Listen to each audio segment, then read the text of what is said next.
we were opposed to landmarking South Michigan Avenue, a lot of my developer clients. South Michigan Avenue as a whole. There is a landmark district from about 1100 south to Randolph Street. And most of those buildings are not worthy of saving. And that was an issue about savings. It was a height issue. And we should have dealt with it through the zoning ordinance, not through the landmarks ordinance. So I think we're misusing the landmarks ordinance to where we can't, where it seems impolitic to impose more severe and perhaps appropriate zoning restrictions. Right.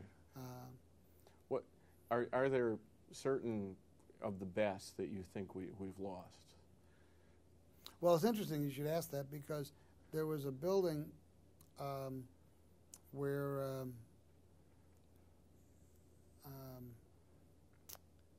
it's south of 900, where there was a wonderful smaller building, and it got knocked down, and so that's why the people started fighting to keep 900, which we were able to overcome. This is 900 North Michigan. North Michigan. I can't remember the name of the building. There's a gem of a small building that was turned down. There is an older Union Station building that was torn down, which was a really good building, and that was, when that was torn down, the fight was had to keep the Northwestern, then known as the Northwestern Station. We always seem to be one building behind. Right. And there's a reaction. What about the old Stock Exchange building? Is that one of the buildings? That one probably should have been saved. That was one that should have been saved. Now the irony is that was then developed by a client of ours, the old Tishman Realty and Construction. I was not involved in that. It was built as a matter of right. It did not require zoning. And it was a failure as a building, if you recall. It went to bankruptcy. But about 1975. Probably right. Right. At the time, the biggest fee I ever got was trying to avoid further loss of money on that site. I think I represented Continental Bank. It had something to do with that. Yeah, and Prudential. They took it over, and Continental Bank had a piece of it. Yeah. We represented Tishman, and there were like 11 private investors, all of whom lost their shirts on it. You know,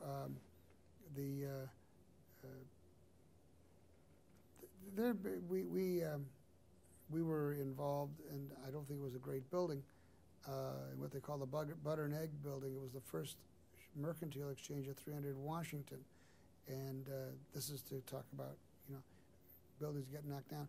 That building was not probably worth saving. It was certainly, we'll get back to this, it certainly wasn't a useful building because of the manner in which it was built, the interior was built.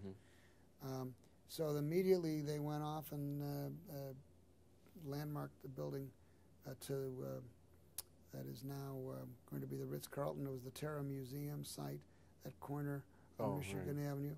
And it was a ludicrous thing to do because it was just sort of like, we have to find another building now. So there's been some knee-jerk reaction. There's also this issue that, you know, not everything that may be worthy of saving should be saved. There needs to be a balance between the economic interest and the landmark interest, and that's something that is totally not accepted by the landmarks people. And this is an issue that's going to come up with the Olympics because there are buildings on the old Michael Reese site by Gropius. And I am told by experts that these are Gropius buildings, which makes them important because they're Gropius buildings, but they're not particularly important Gropius buildings. And the landmarks community is going to fight to keep them up. Now the landmarks, the Olympic people have said, we can't do an Olympic village with those buildings on site. And now, you know, we have the opportunity to build a great new community in that area. If these are not important Gropius buildings, are we keeping them because they're Gropius buildings? I don't believe that. I don't believe that's appropriate. But let me tell you, if Jim Peters of the Preservation Illinois were sitting here, he would have very strong feelings the other way. Mm-hmm. Now you hit a hot button of mine. Right. Well, it's fascinating to me that your zoning board of appeals so often dealt with the neighborhoods. Your practice dealt with the downtown. What are your thoughts on the balance in the political life of the city between downtown and the neighborhoods? You know them both. Well, I think, first of all, the new zoning ordinance was very thoughtful as how it applied to the neighborhoods, better than a job than it did downtown. And I'm not being critical of the new ordinance. The ordinance basically is a good document. It needs some fine tuning. Everybody understands it. Nobody's got the. It's a lot of energy to go revisit it 5 years later. But I think our communities, we benefited so much from the economic growth that we had for 15 years until 2 years ago, a year and a half ago. And neighborhoods, I used to say that we were doing condominium buildings in areas that 2 years before that we would have been afraid to walk on the near west side, the near south side. River North came back earlier. I did the first loft on Illinois, the first loft in River North. I did the first loft on Clyburn. I did, the Dearborn Park and a lot of stuff south. So I was happily involved in that. But this was driven by a wonderful economy and a great place to live. Chicago is a very great place to live. I've always said if our school system was as good as, if it was even frankly modestly better, you couldn't keep people from living here. I mean, people still move out for other schools. People, particularly if you're not close to a handful of schools, your kids can't get into Walter Payton or Whitney Young. There are only a handful of people of places. But if we had a more successful school system, you wouldn't be able to keep them down on the farm. So I mean, the neighborhoods have done well, but the neighborhoods did well because there was a great economy. I mean, think about what happened in Chicago. Lincoln Park, and then Wicker Park and Bucktown, and then west of there. I mean, redevelopment has gone all the way to Ashland and beyond. That's 1600 West. So the city it has become attractive for young people. We lost a lot of jobs to the suburbs. A lot of those young people live in the city and commute out to the suburbs. Used to be the other way. Right. Well, that says a lot for Chicago. Well, there are those who say that that's the hallmark of a global city. The idea that talented young people do live in the downtown. Is that your view too? Well, I had not heard about that being a hallmark of the global city, but I think it speaks to the success of Chicago that people want to live here. Right. They want to live here, and they want to live in the South Loop. I mean, Millennium Park has been remarkable in the South Loop. Now you were involved in Millennium Park as well. Why don't we hear about that? Well, what happened on that was that we were doing some work for the Harris Theater for Music and Dance, which is its name then. Before this was early on, and the theater caused the development plan for the city had done its own plan, but that was no longer an appropriate plan because we didn't consider a 1,500-seat theater. The skating rink wasn't in the plan development. There were a couple of other adjustments that were made. So this is all Grant Park that we're talking about. Well, it's the area actually around it's actually the air rights over the tracks a bit east of where Grant Park ended. I mean, technically, it's Millennium Park is a separate entity from Grant Park, but it's certainly adjacent. And it was this void that where if you walked to the edge of Grant Park, you were looking at railroad tracks. So we were talking about the plan for the theater with the powers that be, and it became clear that we needed a new plan development. There's a fellow who had been the Millennium Park executive director named Ed Euler, and Ed agreed.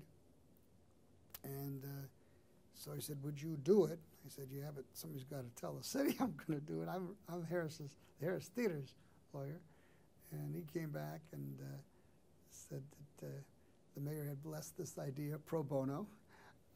So we became the lawyers for Millennium Park on a pro bono basis and did the plan for Millennium Park. And that served me in very good stead. And by the way, Millennium Park is a remarkable achievement. It's internationally acclaimed. And the Harris Theater is doing wonderfully well. And now we have the bridge from Millennium Park to the new wing of the Art Institute, which I've yet to walk. Today is now June 23rd, and I understand that in the 6 weeks it's been open, over 100,000 people have walked it. Yeah. Friends actually were key donors, and I went to the ribbon cutting, but we couldn't stay and walk the bridge because that was going to be opened later. But anyway, but we did. I told you we did the expansion of the Museum of Science and Industry. We did this, so that's how we actually, in part at least, how we got into the Children's Museum fight. The Park District retained us to be its lawyers on the establishment of the Children's Museum within or beneath Millennium Park. And so we've worked in the, I've had the good fortune of working with some of the really great city civic efforts. The Children's Museum, on behalf of the government, which I rarely work for the government, but they wanted somebody separate from the Children's Museum team and somebody that would look after the Park District's interests. Right. And that matter is still pending and hasn't we been have one, finally resolved. No, but there were two lawsuits filed. One on the lakefront application that's under Lakefront Protection Orders, one under the Plan Development Orders. We have won both of those. They've asked for a rehearing on both, and therefore stayed the 30-day period for the appeal. They're dragging it out very well. I mean, it's one of the problems of our judicial system. As you know, you can drag it out. You can drag it out, right? And the other side is dragging it out. So this is at this point still in the Circuit Court of Cook County. Yes, and each of these judges have undertaken a review of the request for a rehearing, and we assume that they're both going to say no, and then they have a 30-day appeal period. Then they'll file notice of appeal, and we'll see what happens next. And there's a threat of another lawsuit being filed as well. I think that may be ill-founded, but that doesn't make any difference. It'll be filed. It'll only be ill-founded if we win. Right. So that's it's an ongoing thing. Right. But we were involved in Millennium Park, and that's how we got involved. I think it's one of the reasons that we were chosen to do the Children's Museum. Well, you mentioned education, and thinking back on what you said about your childhood, am I right in saying that Hyde Park High School served you very well? Oh, it was a remarkable place. In those days, the University of Chicago Lab School was down the street, but many of the professors at U of C preferred to send their kids to the Chicago Public School because it was such a fine high school. Like 98% of the kids went to college, and it had a loyal faculty, which it still does. I go back every year as principal for a day. Good for you. And it's a different place because they have a baccalaureate program, and they have well, we had shops too, but it's not all college prep. Right. But no, it served me well. It was a great place to go to school.